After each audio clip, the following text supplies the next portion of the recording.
Salut! Récemment, je me promenais dans la forêt et j'ai trouvé un grand étang. Il y avait beaucoup de créatures là-bas et j'étais très intéressé par elles. Alors je suis revenu à cet endroit avec un grand bocal et je l'ai rempli d'eau avec ces créatures. C'est à ça qu'elles ressemblent de près. Il semble que ce soit des sortes de larves. Elles se déplacent constamment et mangent tout ce qui est autour d'elles pour obtenir des substances nutritives pour leur développement. Par exemple, ils mangent les restes de feuilles ou d'autres micro-organismes.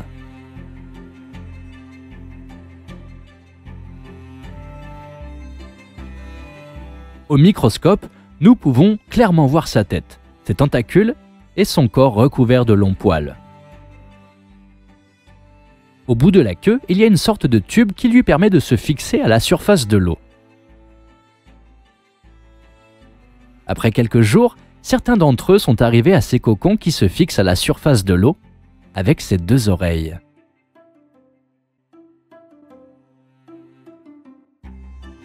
Ils ont encore la capacité de bouger si on les dérange.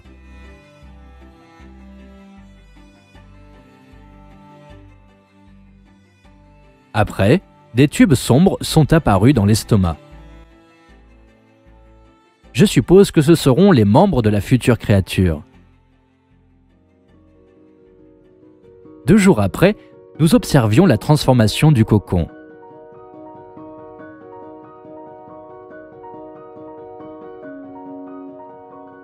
Une sorte de créature essayait de sortir du cocon.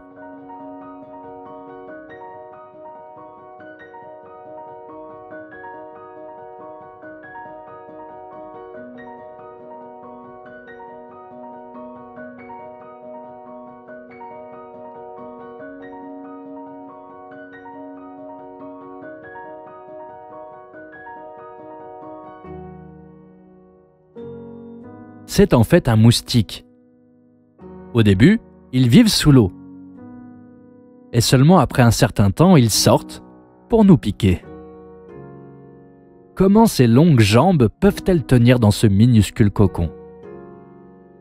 Pendant un certain temps, un moustique reste à la surface de l'eau et devient plus fort pour s'envoler. Parfois, il laisse tomber des bulles de liquide de son dos et il ne reste que l'enveloppe extérieure du cocon. Honnêtement, pour cette expérience, nous avons passé 2 semaines d'observation. Et nous avons dû aller chercher une nouvelle larve dans la forêt 3 fois.